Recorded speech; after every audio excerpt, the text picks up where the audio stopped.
भरत जी महाराज थे, राजा थे। अपनी संतान, पत्नी, सबका त्याग करके जीवन के उत्तरार्ध में हमारे देश की, हमारे सनातन की ये व्यवस्था है।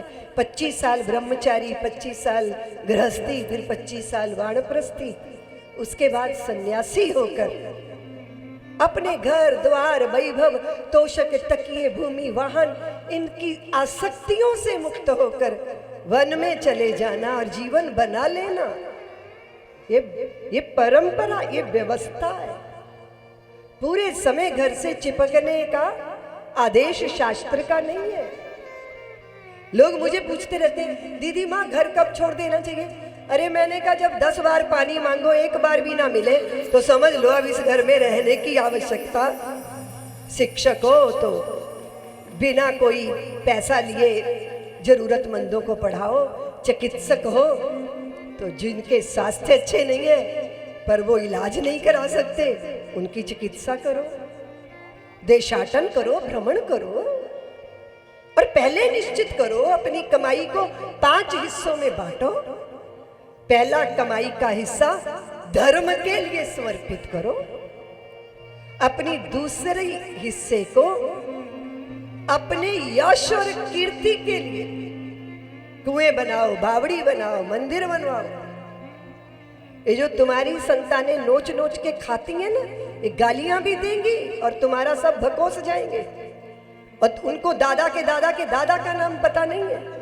इसलिए ऐसा श्रेष्ठ कार्य करो समाज के लिए। पहला हिस्सा धर्म को, दूसरा हिस्सा यश के लिए, आपके कुल, आपकी परंपरा को यशस्वी बनाना, ऐसा कार्य। फिर तीसरा हिस्सा पूंजी के संवर्धन में लगाना, इन्वेस्टमेंट करो। फिर चौथा हिस्सा अपनी संतानें, कुल, आपके आसपास जो आपसे आशा रखे बैठे हैं। और फिर 5वां हिस्सा स्वयं के लिए, किसी से न मांगना पड़े कि बेटा दे दे, कुछ दान की इच्छा है, तीर्थ जाना है, ऐसी मूर्खता कभी मत करना। धर्म का, शास्त्र का आदेश है, प्रथम हिस्सा धर्म को, दूसरा यश को, तीसरा इन्वेस्टमेंट को, पूंजी के संवर्धन को, चौथा अपनी संतानों की इच्छाओं की पूर्ति के लिए, और 5वां स्वयं के लिए। जब मन करे देशाटन करो, मुक्त हो जाओ, मालकियत से मुक्त हो जाओ। मिल्कियत से नहीं कह रही हूं, मालकियत की आदत है ना तो आश्रमों में भी जाके अध्यक्ष बनने का ही जुगाड़ भिड़ाते रहोगे। पदों की लालसा तो बनी है, पहले एक घर के मालिक थे, अब आश्रम के बन गए। ड्रामा तो वही चल रहा है, नौटंकी तो वही चल रही है। इसलिए मिल्कियत नहीं छोड़नी, मालकियत छोड़नी है। मैं मालिक हूं, इस बोध का त्याग करके ऐसा जीवन जीने वाले परमानंद में रहते हैं। वहीं चिपके हो, पूछता कोई है नहीं, दिल जले जा रहे हैं। पहले संतानें होती थी, आज्ञा लेके जाती थी, हम जा रहे हैं माँ, आपकी आज्ञा तो हम जाएं। अब वो ये नहीं कहती हम जाएं, आपकी क्या आज्ञा है, वो आपको सूचना देती है। क्या देती है? आज्ञा नहीं लेती, सूचना देती है। और थोड़े समय बाद ये अब सूचना मिलना भी, बोलते क्यों नहीं है, कालवाही हो गया, बस हो गया, अब छोड़ो। आसक्ति से मुक्त होकर जीवन जीना। भरत जी महाराज गंडकी नदी के तट पर, देखो करुणा व्यक्ति का एक करुणा जो है वो व्यक्ति का एक सुंदर विचार है, भाव है। अगर करुणा नहीं होगी तो कठोरता आएगी, अगर प्रेम नहीं होगा तो क्रोध आएगा, अगर दान वृत्ति नहीं हुई तो संग्रह का रोग लग जाएगा। आप सुनते हो ना कि कोई भी जगह खाली नहीं रहती, अगर वो शुभ से नहीं भरी होगी तो अशुभ से भर जाएगी। तुम्हारी वृत्ति क्रोध में ना आए तो उसको करुणा पूर्ण रखो।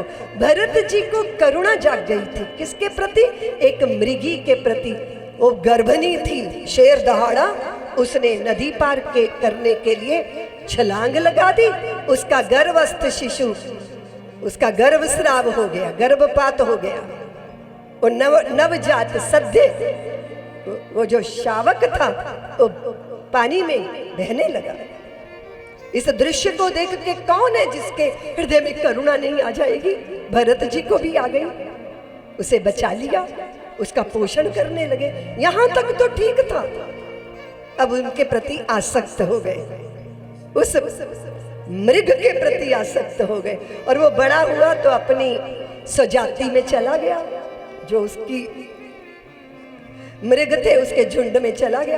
भरत जी हाय मेरा मृग, हाय मेरा मृग करते इनका शरीर छूट गया और ये मृग योनि में शरीर धारण किया, मृग बन गए। लेकिन पूर्व जन्म के तप का प्रभाव कि इनको पूर्व जन्म की स्मृति भी है, इसलिए वो मृग दावानल की आग में जलकर शरीर छोड़ते हैं। और फिर एक ब्राह्मण के घर में जुड़वा बच्चे पैदा होते, एक बेटा एक बेटी, इसमें भरत जी हैं। लेकिन इनको अपने पूर्व जन्म की याद है, इसीलिए प्रवृत्त नहीं हुए, कोई भी पढ़े नहीं लिखे नहीं। पिता ने बहुत चाहा कि गुरुकुल में जाके पढ़ ले। इनको लगा कि ये तो कभी श्राद्ध करवाते रहेंगे, किसी का ब्याह करवाते रहेंगे, मैं पुरोहिती करता रह जाऊंगा, इसीलिए बोले ही नहीं। पिता ने दुखी होकर कहा ये तो जड़ है, नाम पड़ा जड़ भरत जी महाराज। और वो अपने माँ पिता के शरीर छूटने के बाद भाइयों के लिए तो बोझा ही हो गए। तो भाई कहते हैं कि कुछ करते धरते तो हो नहीं, खेतों में जाके रखवाली कर लिया करो फसल की। तो ये मचान पे बैठ जाते हैं। चिड़िया तो क्या उड़ानी है, चिड़ियों को निमंत्रण देते हैं, आ जाओ चिड़ियों, आ जाओ चिड़ियों। चिड़िया हैरान है कि ढेले मार मार के तो दुनिया हमें उड़ाती है, ये कैसा अद्भुत है जो हमें गा गा के बुलाता है। आ जाओ चिड़िया, आओ चिड़िया, भर भर खाओ खेत। हाँ, हमारे बाप का क्या बिगड़ना है, आनंद लो। बादलों के उड़न खटोले देखते हैं, मचान पे चढ़े होके चारों तरफ की हरितिमा देखते हैं, चिड़ियाओं को बुलाते हैं। हाँ? बहुत सुंदर सा एक भजन है, गाते हैं, ठीक है। ये चिड़िया राम की बड़े है काम की, ये चिड़िया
आकलन करने के लिए निष्ठुर होना बहुत जरूरी है।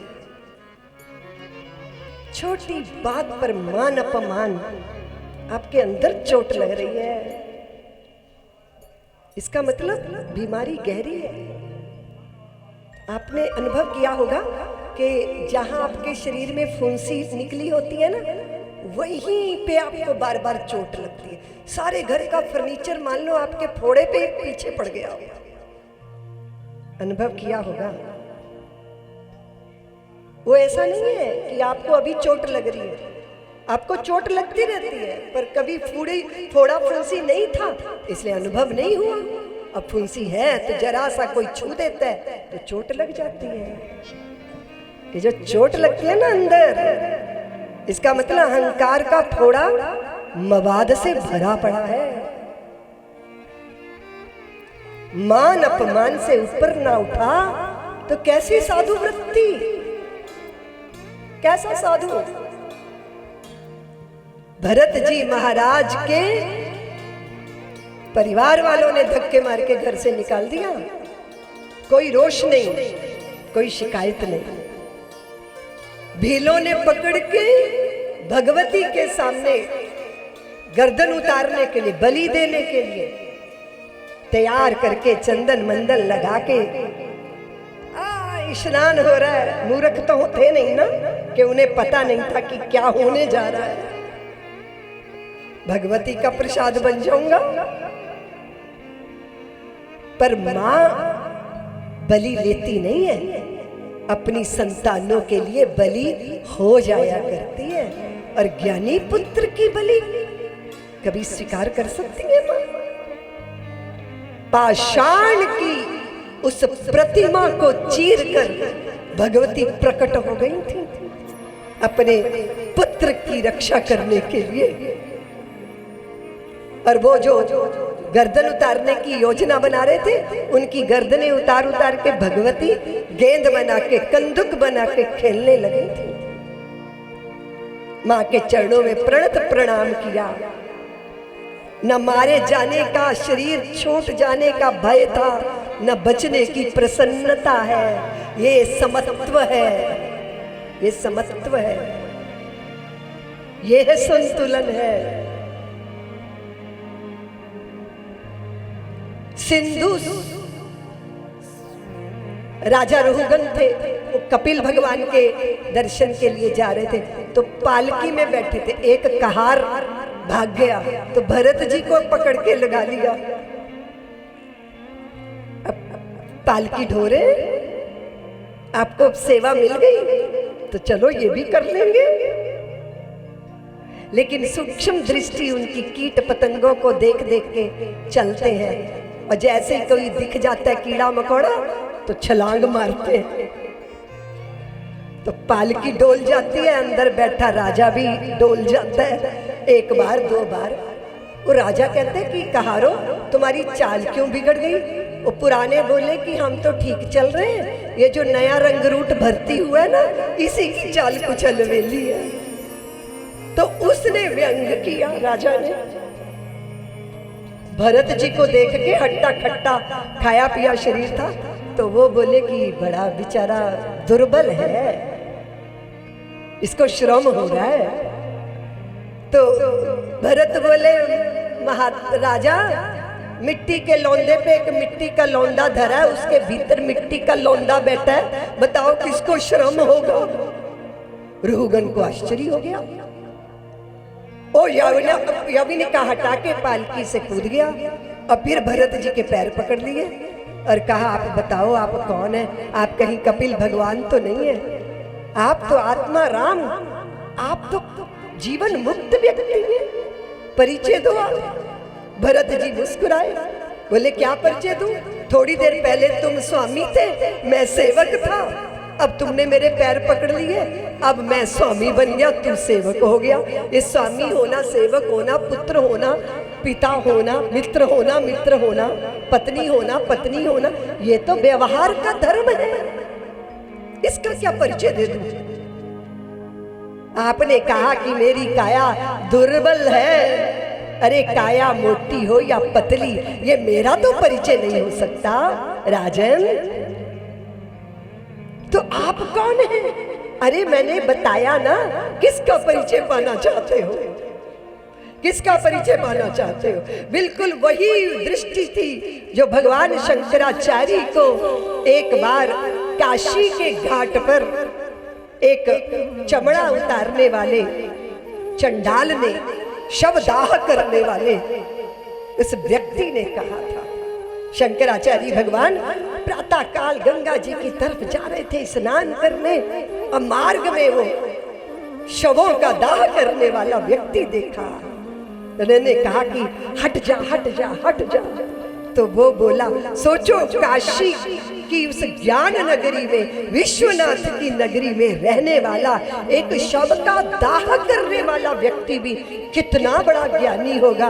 उन्होंने कहा, महात्मा ये तो बता दो, आत्मा को हटाऊं या शरीर को हटाऊं? किसको हटाने के लिए कह रहे हैं? किसको हटाने के लिए कह रहे हैं? और फिर शंकराचार्य भगवान की विनम्रता देखिएगा कि उन्होंने कहा कि भले ही आप शव दाह करने की चंडाल की भूमिका में हो, पर आज आप मेरे गुरु हो गए हो, क्योंकि आपने मुझे दृष्टि दे दी है, आपने मुझे दर्शन करा दिया है। ये है विनम्रता, इसको बोलते हैं ग्रहण करने की सामर्थ्य। भरत जी महाराज ने राजा रघुगन को ऐसा तत्व बोध करवाया, आत्मा नित्य मुक्त है राजन, यहाँ कोई जन्मा नहीं है, यहाँ कोई मरेगा नहीं। जन्म शरीर का होता है और मृत्यु भी शरीर की होती है। शरीर की मृत्यु को अपनी मृत्यु समझने वाला घोर अज्ञानी है, भारी बंधन में पड़ा है। आत्मा तो नित्य मुक्त है, और जो नित्य मुक्त है उसकी मुक्ति का उपाय नहीं किया जा सकता। एक गधों का व्यापारी था देवियों। गधे एक शहर से दूसरे शहर, एक मेले से दूसरे मेले में ले जाता था। रात्रि को एक जंगल में रुकना हुआ, सारे गधों को खूंटे गाड़ के रस्सियों से बांध दिया। एक खूंटी, एक रस्सी कम रह गई, एक गधा रह गया।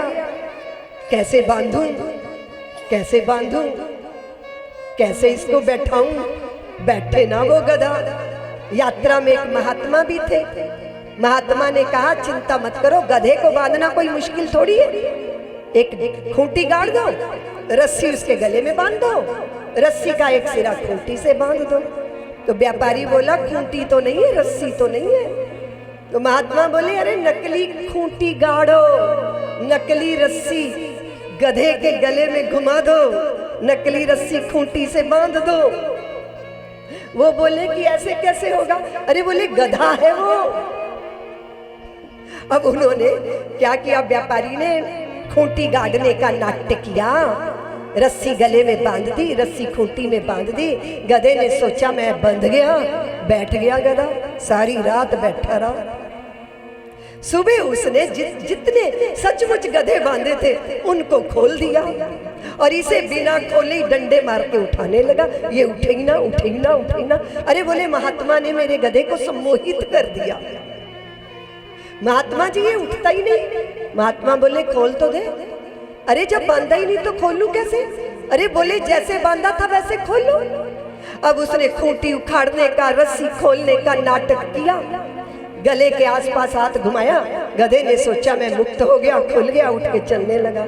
बिल्कुल जैसे गधा बांधा गया था, जैसे गधा मुक्त किया गया था, ऐसे ही हम बंधन में हैं और ऐसे ही हमारी मुक्ति का मामला है। जो नित्य मुक्त है उसकी मुक्ति का उपाय क्या करोगे? मन एवं मनुष्याणाम कारणम बंध मोक्ष। बंधन का कारण मन है और मुक्ति भी मन की होती है, आत्मा की। बोलो ना, जान लिया? करना क्या है? मोह के बंधन टूट गए हैं, अज्ञान के बंधन टूट गए हैं। हमारे मंडल का एक बहुत अच्छा भजन है,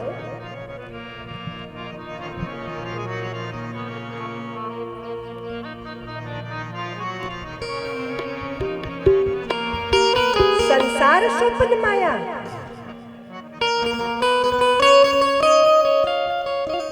हम वो भजन गाना चाहते हैं, जब जान लिया तो। आप कहोगे दीदी माँ इसका मतलब साधना का कोई अर्थ नहीं है। साधना का अर्थ है साधना करो, उपासना करो, आराधना करो। क्यों? अंतःकरण की शुद्धता के लिए। किसके लिए? शुद्ध अंतःकरण। शुद्ध अंतःकरण में चैतन्य का बोध होता है। अंतःकरण शुद्ध चाहिए, बुद्धि स्थिर चाहिए, साधक काया चाहिए, आसन साध लेने की सामर्थ्य चाहिए, विवेकवान बुद्धि चाहिए, तब गुरु ज्ञान ठहरता है। और जब जान लिया जाता है तो फिर कुछ करना है। सृष्टि के कल्याण के लिए, समाज के लिए, धर्म के लिए करो। खूब धन कमाओ, जरूरतमंदों में बांट दो। लेकिन अब आप अपने सुख के लिए नहीं कर रहे हो, क्योंकि सुख स्वरूप आप स्वयं हो।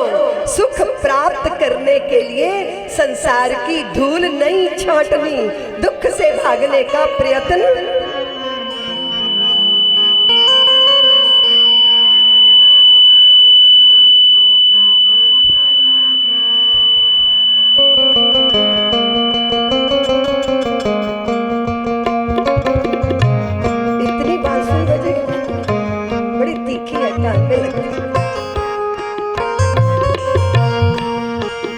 जब जान लिया तो करना क्या, जब जान लिया तो करना क्या, जब जान लिया तो करना क्या, जब जान लिया तो करना क्या, जान लिया तो करना क्या, जब जान लिया तो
अपना आप अपन में जीना। मंत्र शिवो हम सतगुरु दीना, अपना आप अपन में जीना। अस्थि भांति प्रिय उस सबही में, अस्थि भांति प्रिय उस सबही में, और भावना भरना क्या, जब जान लिया तो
और जानते हो ये रुहुगन कौन है?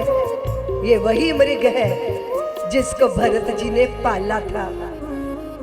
एक साधु के संसर्ग से ये मृग मनुष्य बना, राजा बना, और भरत जी महाराज ने अपने कंधे पे उसकी पालकी ढोई। जिसको मैंने कंधे पे ढोया है वो अज्ञानी भला कैसे रह सकता है?